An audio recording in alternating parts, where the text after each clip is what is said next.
It's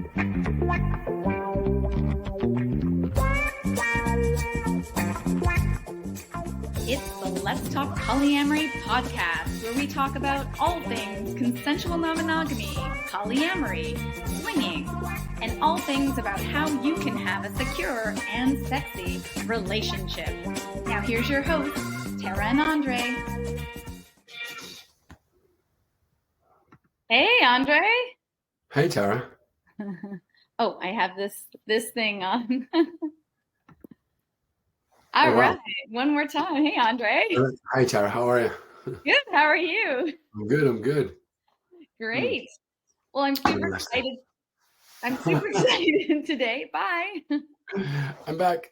I'm super excited today because we are doing a very brand new episode of the Let's Talk Polyamory podcast.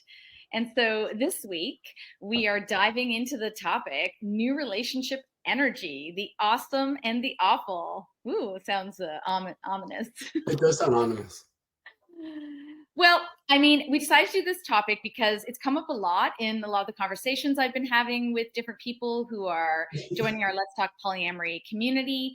And, you know, I mean, new relationship energy, it's pretty exciting. Yeah. It's energetic, but it sometimes gets a pretty bad rap in polyamory because while one person may be experiencing these elated feelings of excitement and being with someone new, it sometimes happens that others that they're in relationships might feel left behind or jealous or find it threatening to the security of that relationship. Yeah, absolutely. Right. So here we have an established relationship and things are going pretty well. And then we decide, or maybe we've already decided that we're going to open up. But the thing is, it's familiar to us. We know that. And then suddenly one of us or both of us meet somebody else. And now something new happens and we get that NRE, that new relationship energy. There's even a chemical change that might happen in the brain chemistry. But the thing is, it happens. It's real. And all of a sudden, we may be delighted by it if we are the participant in it. But if we're the observer to it and outside of it, yes, it could definitely be very frightening. And, maybe our initial reaction is because it's new and unfamiliar. It might be kind of scary to us and we want to go away from it. But maybe we can find out ways to override that and see the benefits to it and see that it is actually an interesting phenomena that can happen. And how do we turn that possible fear into a positive? Yeah, it's not all about putting out forest fires, which it may feel like sometimes, and I think that's why I wanted to talk about it. It can be a positive experience for all people involved. But before we totally jump in, we probably should do some introductions. So we are your hosts, T and A of the Let's Talk Polyamory podcast, and I'm Tara Lynn Franco. I'm a relationship and awesomeness coach. And I'm Andre Turcotte. I am a registered psychotherapist and your partner. Awesome. And so we're co-founders of this podcast, obviously, and we have an online community, which is where this all started, called Let's Talk Polyamory. So, and our passion since we started that has been to help individuals and couples navigate consensual non-monogamy and to open and create healthy and secure polyamorous relationships and create a community for people to discuss these things because, you know, there's not a ton out there about this. And we want to spread a positive vibe and create that supportive environment. And so part of the way we do this is through this podcast, the community, but also we have a couple services and programs that we started, including our Poly Newbies digital course and our deeper dive program, Open Relationship and Polyamory Mastery, where you get to work directly with us. So all this information and the links to everything will be on in the show notes. And today we talked about this over the weekend.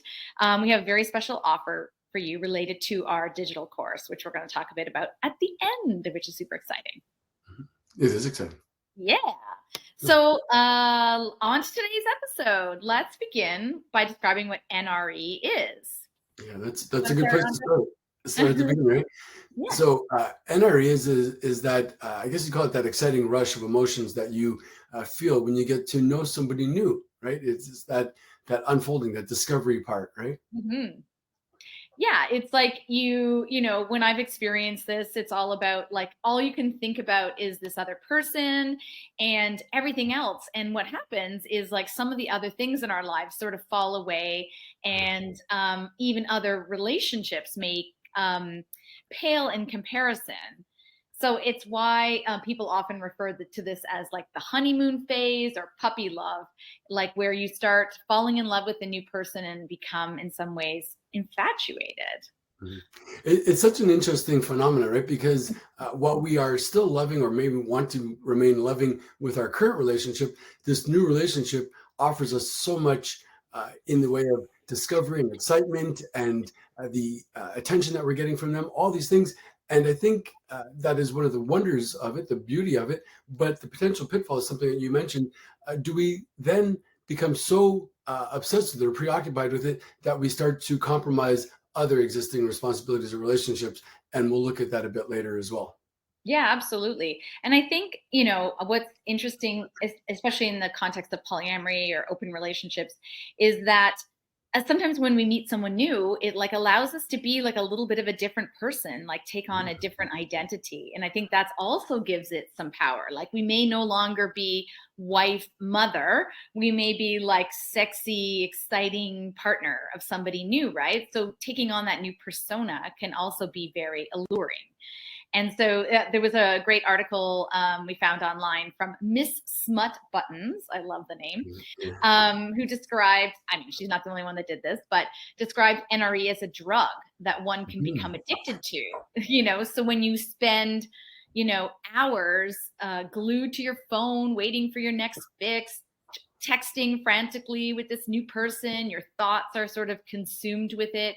It sort of has that feeling like when you're on a roller coaster and it's very top and you're just about to drop, like that really like excited, thing. You feel like supercharged with energy, electricity.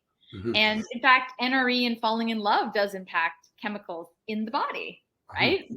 Yeah, absolutely right. Dopamine, adrenaline, there's a whole bunch of chemicals that are released, but it's interesting, right? Because it does seem to have a lot of the components of what we consider to be an addiction, right? The obsession to it and that hit of chemicals. I mean, it's hard to resist it. It's so wonderful. Doesn't everybody want to fall in love? Doesn't everybody want to experience that wonderful feeling, that elation that we get from it, the euphoria? Yeah, euphoria. So the dopamine is, I think, what causes the Right. euphoria, and adrenaline, and this word I cannot pronounce properly, norepinephrine. That's responsible for that. Right. Like, do you know how to say it? I always blunder it as well, especially when I'm put on the spot like this. But maybe our callers can call in. Your Nor colors. norepinephrine. What did you That's not say? quite right. No, I'm going to You're just gonna pass. excuse Okay, myself you from can the phone. pass. So, but those are the things that give you that like pitter patter of the heart, the restlessness, and the overall preoccupation that comes with NRE. And I mean, there's been studies done, MRI scans of people indicated that are in love that indicated that it lights up the pleasure centers of the brain. And so, blood flows to those areas, which is the same part of the brain that is implicated in obsessive compulsive behaviors. So it could be why we tend to concentrate on little other than that source of our desire during the early stages of a relationship. So it's, and having said all that, it's, new relationship energy is generally considered desirable and sometimes even indispensable in forming deep emotional bonds. It can be what bonds us at the beginning of a relationship, but it can also temporarily distort our perceptions and judgments. And so this may be taken into account. And so I think sometimes what happens when we meet someone new and we have that chemical reaction to them, we may like ignore things that maybe we should be paying attention to. If they, oh, that doesn't bother me. Oh, that's so cute that they do this, right? And something that may become a problem later. Tara, it's interesting to consider also the invitation to NRE. So, Yes. and what I mean by that is that maybe you and I have an established relationship and it's good. We're very satisfied and we enjoy each other. But then one of us has this new relationship and we get all of these questions about us. Like, well, when was the first time you thought this? And how did you do this? And all that interest that the other partner, through no fault of their own, might not still have that same high level of curiosity or the same devoted new attention to us. So in a way, I guess, when we don't do that in our established relationship, we become kind of comfortable in it and may not be asking those same questions or that same level of curiosity or enthusiasm. So then when that new thing comes into it, it makes it seem like, wow, here I have all this. But in a sense, maybe it's because we weren't receiving enough of that in our current relationship. I wonder how we are still able to create or recreate NRE in our current and existing relationships. Yeah, and that's something maybe we can talk a bit about in a bit, like at the Yeah. at the end. I think I wrote a couple things down, but I like Oh. that idea of like having curiosity again in your relationship. But you're right; Mhm. it's you're learning new things, and it's just everything is new, right? And and so that's really exciting. We love new things. We love variety, and that's the other thing. Like as humans, we value variety, and so I mean that goes across all things in our life. I was actually just talking with my friend this morning on our walk. We were talking about these workouts that we do online and how we love it when there's all different ones scheduled for the month rather than one specific instructor for the entire time because we value variety. Anyway. But isn't that also one of the beauties of being an open relationship or polyamorous? Is Mm. that uh, some people when they get into a monogamous relationship, they may have that new relationship energy once and only once in their lifetime, and then they are with their partner, and that's it. In a sense, we get the opportunity to constantly be rediscovered or rediscover the other person. So in that Mhm. sense, it's a wonderful benefit.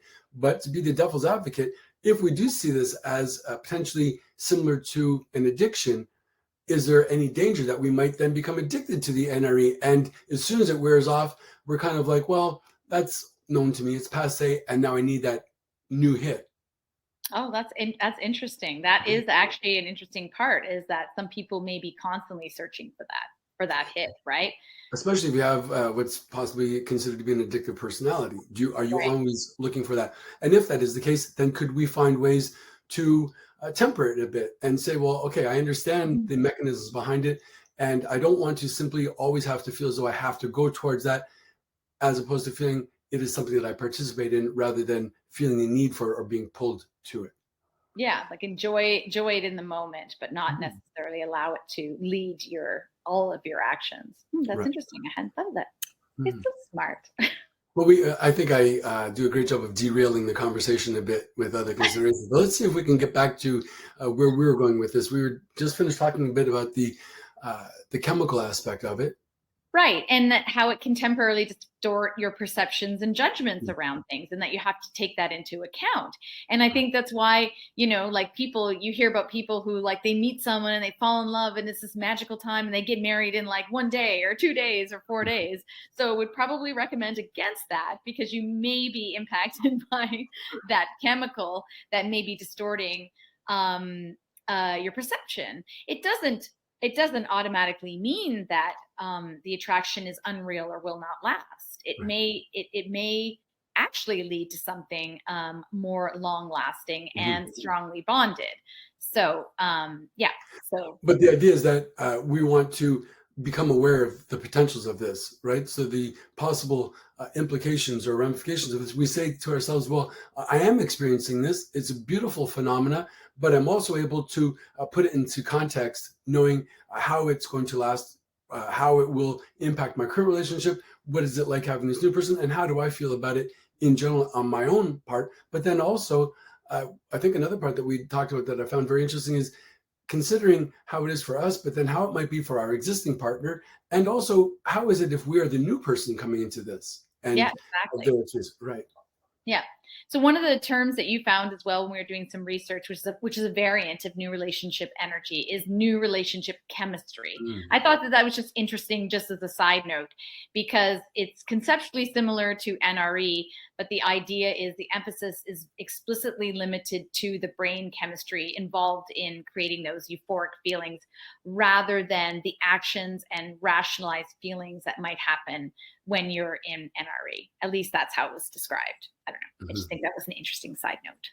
It's very interesting, yes. So then the question is, we talk about polyamory. This is called the Let's Talk Polyamory podcast. But then people are saying, is this just a polyamory thing? Good And question. so, I mean, I think we've already said this, but for those who identify as monogamous, um, NRE happens as well. I think it's just not referred to as often. So when you're more monogamously inclined, it may or may not lead you to the next floor of the relationship escalator, as we call. So the relationship. But I wonder, yeah, I wonder if the model itself, though, is lending itself more to polyamorous. So if you are monogamous, uh, is it less likely that you're going to have many new relationships? Whereas in polyamory, we're kind of inviting new relationships, right? We can be with our one partner, it's possible, but we might more likely, I think, more often, more frequently find new occasions for starting these new relationships. And yeah, if we are monogamous, we get excited about feeling that person. But I think this NRE is really under consideration with the idea that it is coming from a point of having already been in an established relationship or joining somebody who's already in an established relationship, going, outside of that. Yeah, so I think it's more frequently used in the polyamorous community because of that fact. You have people who have multiple intimate relationships that are happening concurrently, and then they're experiencing NRE alongside that. But I think what's interesting about monogamy and NRE, and I would, use my own personal experience. I think that when I was dating people, identified as monogamous, or I didn't really know anything differently, and I experienced NRE all the time. And I would get excited about meeting new people, and I was attracted to multiple people for different reasons. But then because of this idea of the relationship escalator, where you have to make a decision at some point which path you're going to take and who you're going to be exclusive with, I found myself in that position of having to decide between two very different people that I did have NRE with. And it was like, how do you choose? And I probably chose the person that I had the stronger NRE with, or that was the rational choice. And I made that decision actually not too long before I met you. And so it's just interesting to think back about that and how it might play in. And I never heard the term new relationship energy. I didn't know that's what I was experiencing. Right. Yeah, we definitely increase our vocabulary being in this milieu. But what's interesting is that in that monogamous relationship, how in the beginning, when you meet the person, you are excited to meet them and you have that new relationship energy. But then if we are deciding to be monogamous, it seems to me as though we would kind of forbear receiving that experience. We will, if we get alerted to it, if we're excited by somebody else, it's disallowed and we will try to not acknowledge it. Whereas in our relationship, for example, not only do we acknowledge it, but we might even encourage it with somebody else, saying, oh, I think it'd be great if you had another friend in your life and you could have all of those wonderful things, the benefits of polyamory, that we can still go and experience love and discovery and fascination in other people. And it's not going to necessarily be disallowed in our relationship, that we invite that opportunity as opposed to saying, well, I am your one and only forever. And we're not wanting to ever feel that NRE again, that we had that experience and that was for us. And now that is in a sense prohibited. Yeah. And that is the hard get to part. continue. Sorry, go ahead. I thought you were finished. No, as polyamorous, I think that we get to continue the possibility of having NRE come into our life. And sometimes maybe, it's not so invited. Maybe it's our partner that's doing it, but it still exists as a possibility. Whereas in my understanding of monogamy, we're not generally going to really invite or experience NRE. It might be considered more threatening to our current relationship. Right. And from my own personal experience, you know this very well because we share things openly. I did experience someone I met and had that NRE. And I think they had that, even though we're not in a relationship, we had that excitement and chemistry and spark in that situation. But he's not in a position where he can act on it. It is forbade, as you say.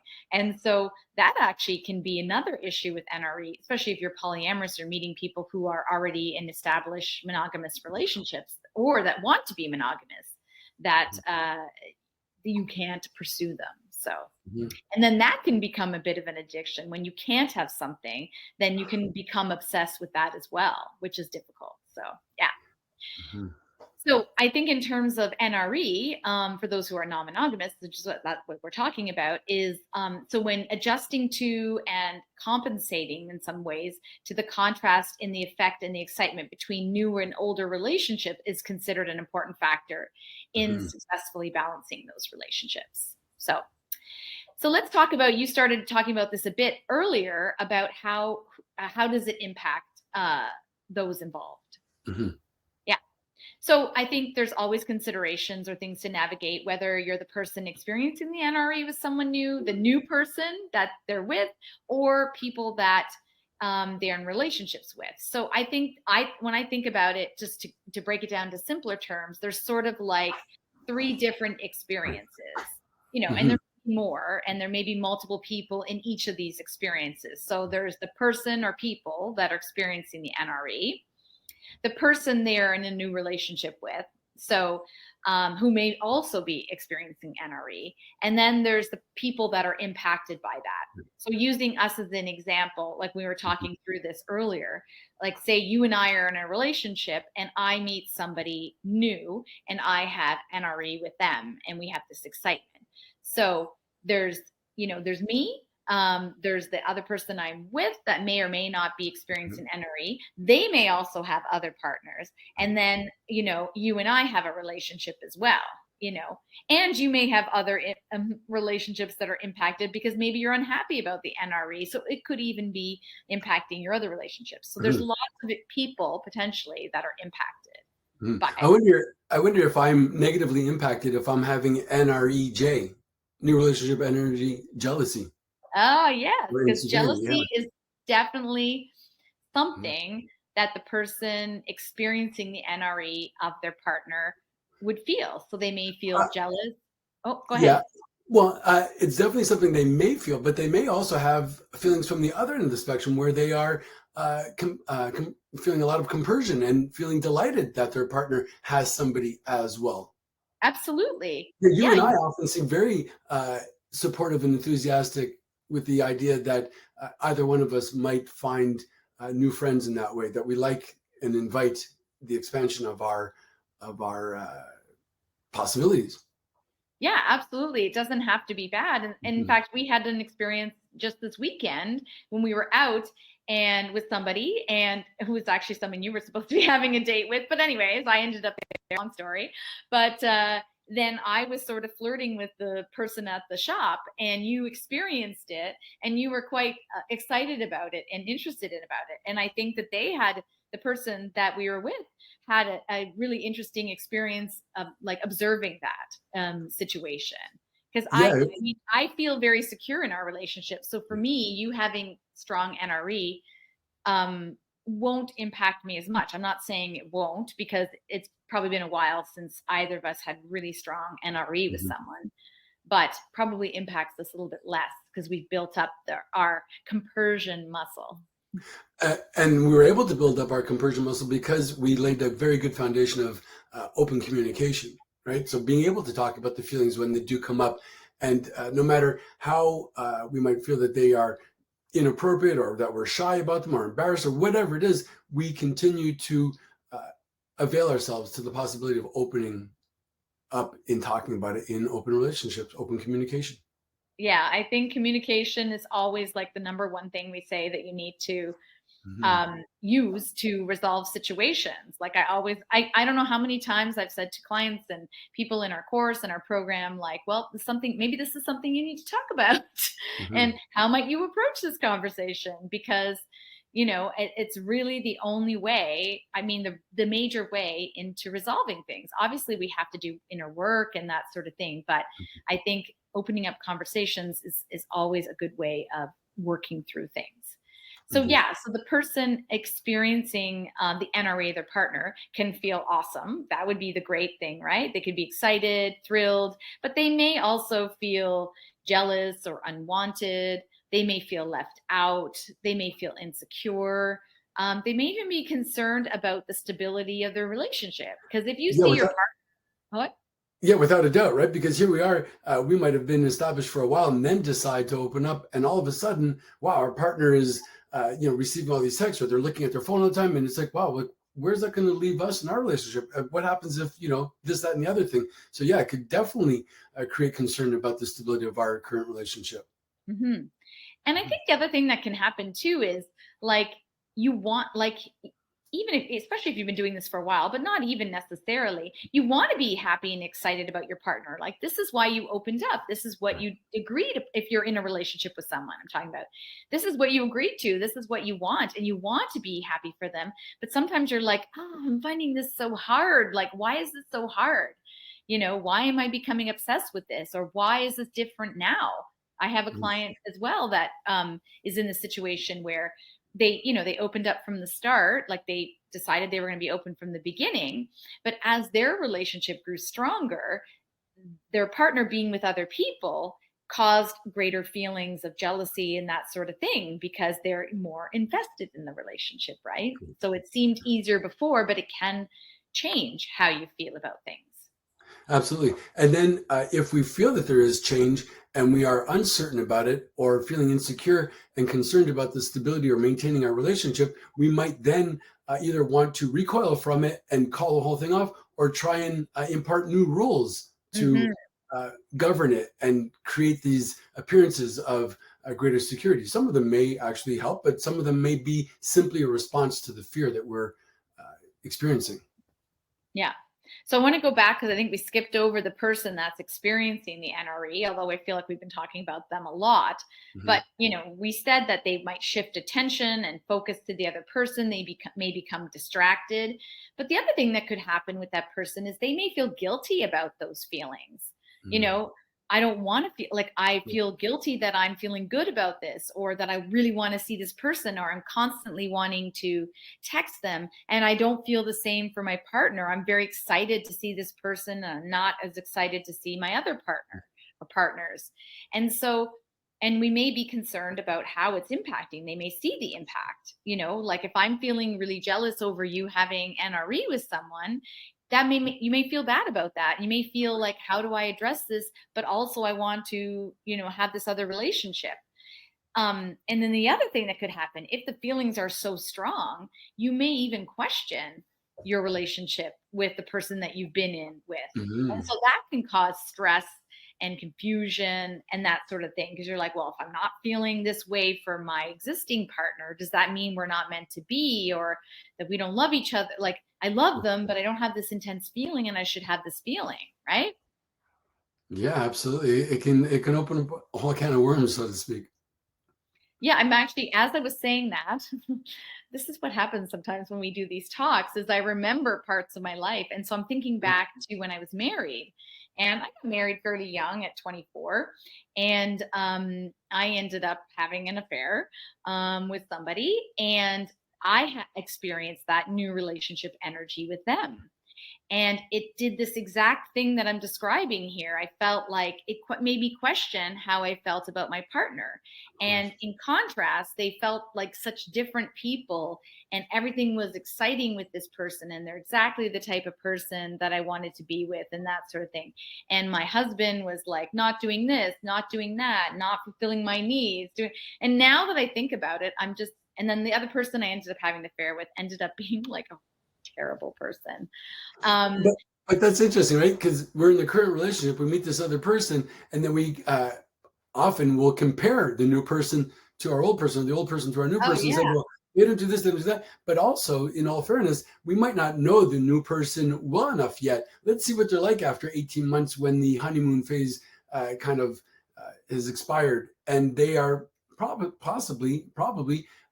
much more similar than dissimilar to the current one, right? So will they always have this shiny new thing to them, this shiny new toy feeling to them, or will that kind of wear off, and then we'll see them a little bit more realistically in a way? So is NRE kind of sampling a feeling of over optimism, or that it's not yet known, and that's why it's easier to project all these wonderful things on the other person? They may have all these qualities, but do we overemphasize it because it's new and unknown? And do we look at the other one, the current one, as too familiar and kind of like, well, they don't do this anymore, they don't do that anymore? Yeah. And for me, I was really focusing on the characteristics this person had that were the things that I was missing in my relationship, but completely ignored, didn't see, wasn't aware of some other characteristics which were not so great, like some anger things, and that they were a very jealous person and controlling. And my husband wasn't any of those things. He was a Mhm. beautiful, kind, caring soul. And so I mean, and that relationship maybe wouldn't have worked regardless. It probably wouldn't have. But it's curious to think if I could have turned things around, and or if we were open, if I could have experienced that new relationship energy and still had this relationship with my husband. Anyway. That's one of the beauties of it also, right? So if we have a current relationship and maybe, there's no complaints, there's nothing that really needs to be tweaked or altered, and we're overall very satisfied. But having this new person does create this, I don't know, this almost je ne sais quoi feeling of making us feel seen again, of important again, of the discovery, of being discovered, all those wonderful things that no matter how much our wonderful current partner might try, it'll never be new again. It'll never be that first kiss again. And those things are rather exciting. And being in a polyamorous relationship, open relationship, it does. The potential of it does seem still possible, that we could still have these things and enjoy the benefits of it without feeling as though it's going to totally wreck or decimate our current relationship. Yeah, So it's kind of absolutely. wonderful. Mm. It is kind of wonderful. Okay, and so then the third experience is the person who's in the relationship with the person who's experienced NRE. It's hard to describe. And so they may or may not be experiencing Mhm. NRE. If they're experiencing NRE as well, then they might, and they are in other relationships, they may be having issues, or they may having similar concerns with their partner, right? Like there's a lot of potential impacts here. Um, but I think they may feel the impact of others imparting new rules or limitations on their relationships. So it wouldn't be, if I had $1 every time somebody said that, um, you know, uh, they met somebody and they were enjoying their relationship, and then the partner of that person was jealous and didn't like things, so they started limiting how often they could see each other, and then they all out vetoed them and that sort of thing. So there definitely can be some impacts to the person that they're in relationship with. Yeah, without a doubt. And then what is the impact and fallout from something like a veto, right? So is Mhm. it going to make your partner sympathetic to your feeling the need for having this veto? Maybe you're feeling insecure by it or threatened by it. Or is your Mhm. partner going to resist that and say, you have no right to veto me or limit me, and make them want to go even further to the other person? Well, my current partner wants to put limits on me. This other person just simply wants to explore me and discover me. Mhm. So it's, Mhm. it creates a worse phenomena than it's like the insecurity that we might have had and wanting that reassurance might in fact kind of push the person away, depending on how we approach it. Mhm. Because if we do the veto, to me that seems as though it's been announced and then that's it. It doesn't really lend itself to more exploration or curiosity to find other ways to address the feelings of insecurity. It's something that's put in place as kind of like a safeguard. Let me just build a wall, that way I can feel safer. But it doesn't really go to the inner feelings of, why should I feel the need to have a wall? Absolutely. I think vetoes is actually an interesting topic, maybe not to delve in too much right now, but I know some people, in order to feel secure in the relationship and opening existing relationship that was monogamous, often will put in an allowance for vetoes. Mhm. So where one person can say, no, you can't date this person. And I I have some feelings about vetoes. I know you do. But I don't I don't love them. I don't think they're a great idea. I think it causes more problems than it gains, I guess, in so many mhm. different ways. And yet, I think many people would argue the benefits to vetoing, right? Saying, well, maybe it's not ideal, but at the moment, it does help me feel as though I have some kind of voice in this, that I can create these safeguards when I am feeling overwhelmed by it, when it is too much for me, when I do need to step back and feel as though there's something, some buffer, some device that's going to help support me, help me feel more secure. But the thing is it sustainable? Is it going to serve us well in the long run? Or are there other alternatives? Can we find other ways where we feel as though it's not as necessary, that we feel more secure inside and in our relationship? Well, exactly. And I think in those circumstances, it would be better, people would be better served to you could take a step back and say, take a pause in engaging in these relationships to work through things that maybe you haven't worked through before, and to talk through them, with the idea that like a limited time that you do that work in that time, not that you're just going to take a break and then, try it again in a month or that sort of thing. You know what I mean? Anyways. So if I'm understanding you correctly, you're not really loving the pause or withdrawing from it if we're not processing it. If we're simply just taking a pause and just taking time out, there may be benefits to it, but it's not really moving the needle on this. It's not really addressing the issues that are coming up. So if we do pause, how are we going to spend our time in that pause? What are we going to do to process this, to unpack this, to get a better understanding of it? Yeah, exactly. Yeah. And I do, because I think if you pause and then you just say, okay, I'll probably feel better in a month, you're probably not going to feel better in a month. Not if you haven't done anything to explore those feelings that were coming up.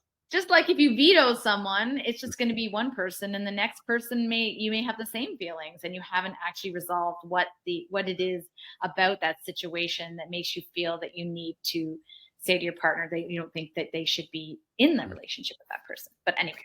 I hope we're not painting a picture of NRE as being this totally dangerous thing or not wonderful, because I think it's not all bad, right? That's correct. It's not all bad. And so I actually have that in our notes. Is it all bad? No.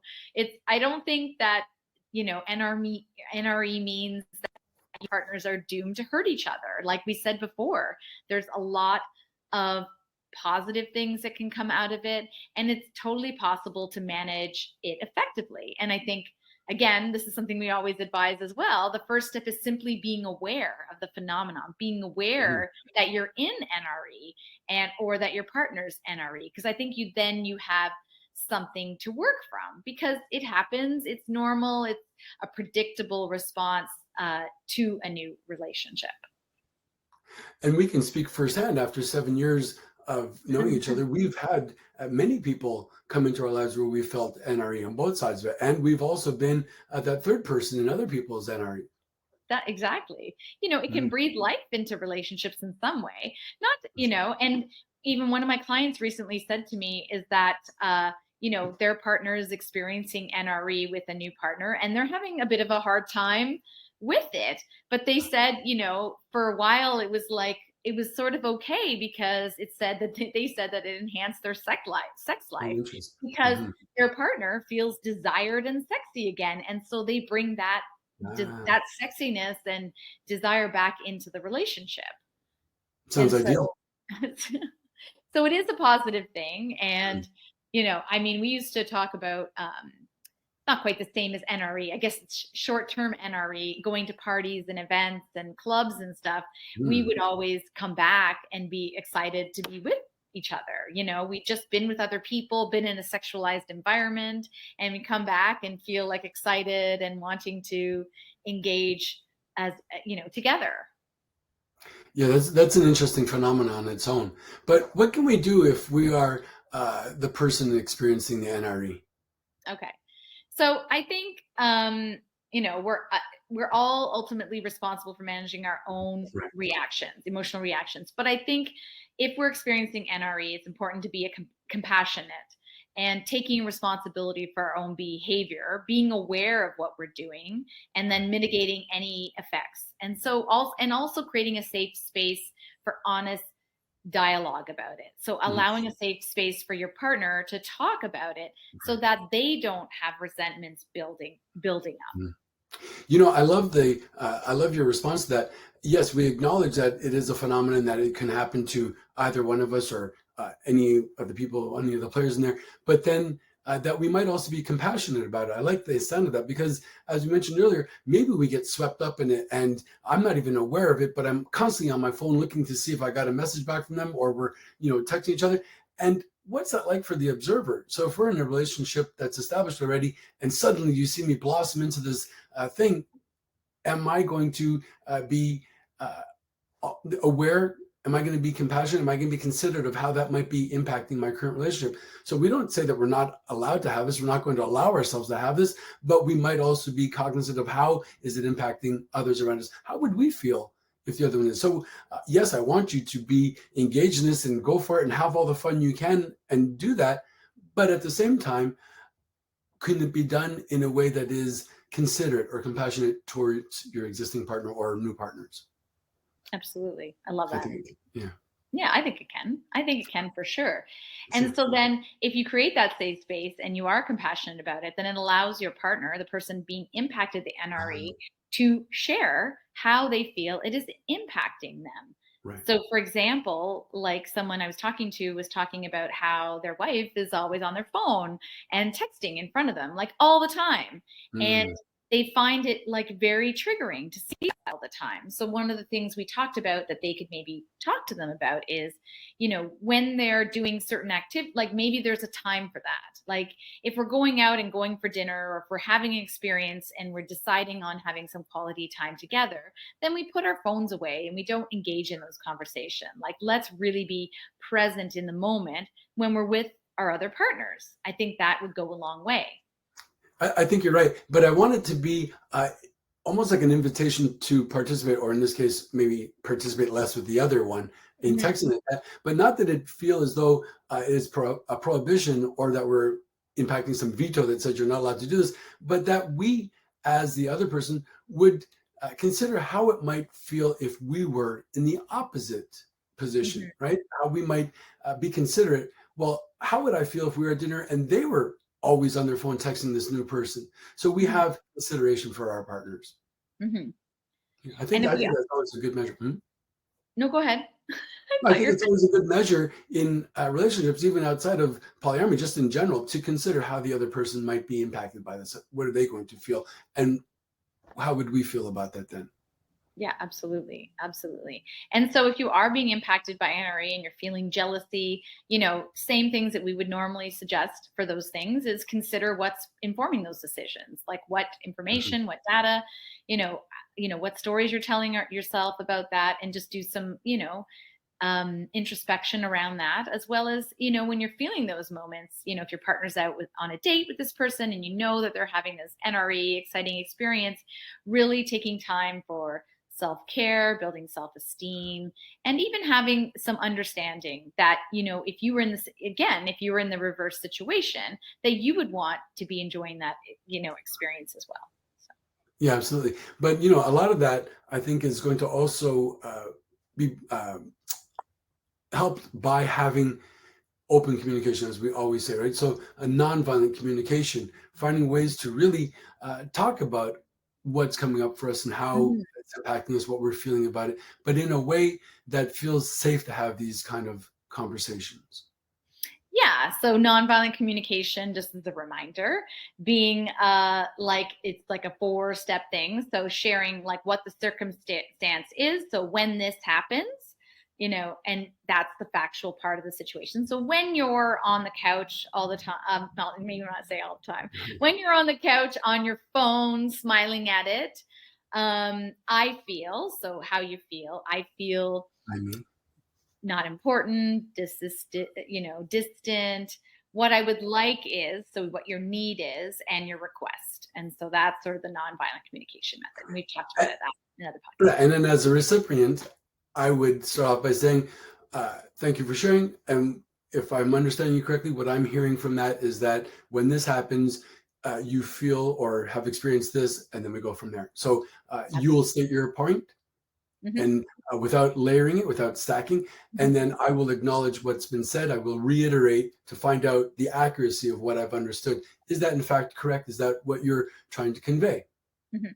Exactly. And that's Yeah. how we have attuned communication, which is something that we Yeah. teach as well in our programs. So Mhm. So then there's that other person that's in the relationship with your person who's having NRE. And so for them, if they are experiencing impacts from the other relationship, it might be a time to be very clear about your boundaries around these things, around, and, like canceling dates or imparting new rules, or, they may want to say that, want to be involved in any agreements that might impact them or have a say, or at least be aware of them so that they consent to them happening. And then, of Mhm. course, being aware of any red flag behavior, like imparting rules, changing things and just being conscious of that. And which is hard to do if you really like the person, but then you're seeing all this, you may want to be with them and, may not want to enforce your boundaries, sort of thing. Mhm. All So what are right. some of the other things that we can do? How can we bring NRE into our other relationships? Yeah, and I think you touched on that a bit. I think if you're having NRE with somebody new, then bringing things like planning things to get excited about. In our So current relationship. in our current relationship, like Mhm. making things anew, like not just because I think what happens when we're in our new relationship with someone, we'll go on the internet and look up cool things to do and go do them, but we may not do that with our existing partners, right? So having the same kind of sort of zest and planning and that sort of thing, and that sort of thing. I think that's great. So again, we come into it with the awareness of it. So we say, well, most people might have a tendency to research things and get excited about planning dates and that with the new person, but Mhm. am I still maintaining that or doing that with my current? And uh, shouldn't it be kind of fair in that sense? So if I'm not doing that, maybe it is an opportunity to observe that and say, well, maybe I should also plan a date with my current partner and uh, allow for that energy. Again, it's almost kind of like doing things outside of our comfort zone or doing things we haven't done before. We get an opportunity to rediscover new things about our current partner. Yeah.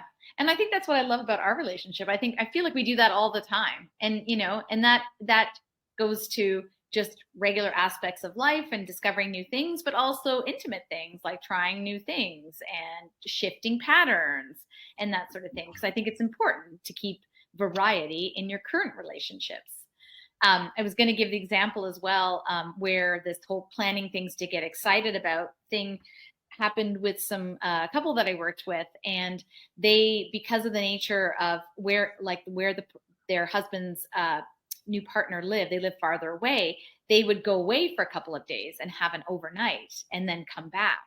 And so there would be a lot of anxiousness on the part of my client leading up to that and their partner going away. And so one of the strategies we talked about is planning something for when they, like, before, or having some connection time before, but also planning something to get excited about when they return. So you're not fixated on what's happening in that weekend, but rather getting excited maybe about what's coming up. So yeah. So putting that same sort of energy back into your other relationships. So Mhm. Wonderful. that's NRE, a lot about NRE. There's a lot to be said about it, but it's a lot of different feelings come up, a lot of different aspects to it. Being the on either side of it, how we might feel about it, and then what are the things that we can do to invite it or maintain it, monitor it, right, to regulate it if it is feeling too much at the moment.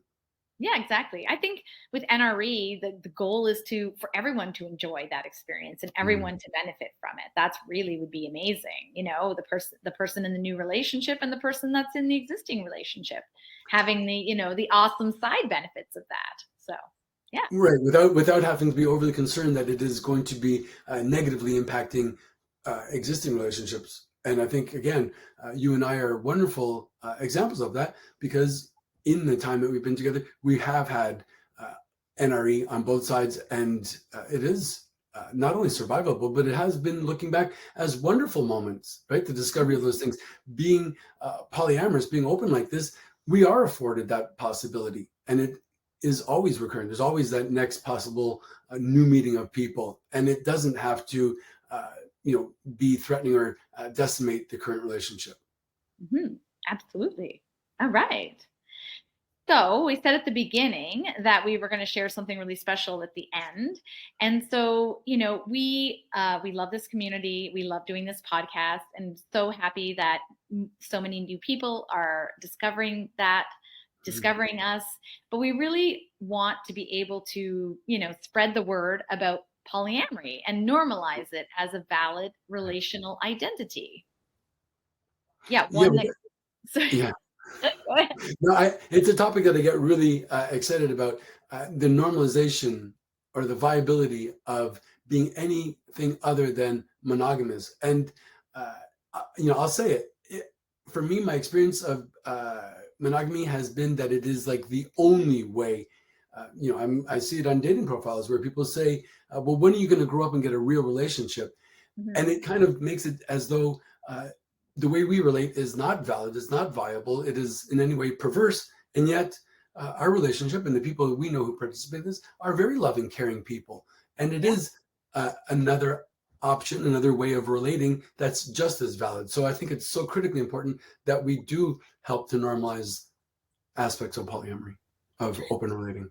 Yeah, normalize it as a valid relational identity, but Mm, also that it can be just as secure and long lasting and maybe even longer lasting than monogamous relationships because you're not putting in barriers that tend to get in the way of things lasting. right. And so, in order to, help you and to encourage people to learn more, we've decided to reduce the profit that we have on our Poly Newbies course, digital course, so that more people can access it. Mhm. This valuable resource. I'll just put this up on the screen. And so this is a very special link, and I'll put it in the show notes. So instead of saying Poly Newbies course, it's Poly Newbies special offer. So yeah, we want people to. We spent time on this course. It's a great one. We would love to share it with more people, and want to make sure it's as accessible as possible to you. And so yeah, so share the link, share the podcast. Thank you for listening. We appreciate you. Any, yeah, it's rewarding for us, and we hope it's helpful for you. Are you laughing at me? You're cute. I'm cute. You are. So if you have no other people who would benefit from this, please share, like, and follow, and give us a review. Mm, Um, it all helps other people find us and spread the word of polyamory and yeah, open relationships. Yeah, wonderful. awesome. Well, thanks Thanks a for lot. all this, Tara.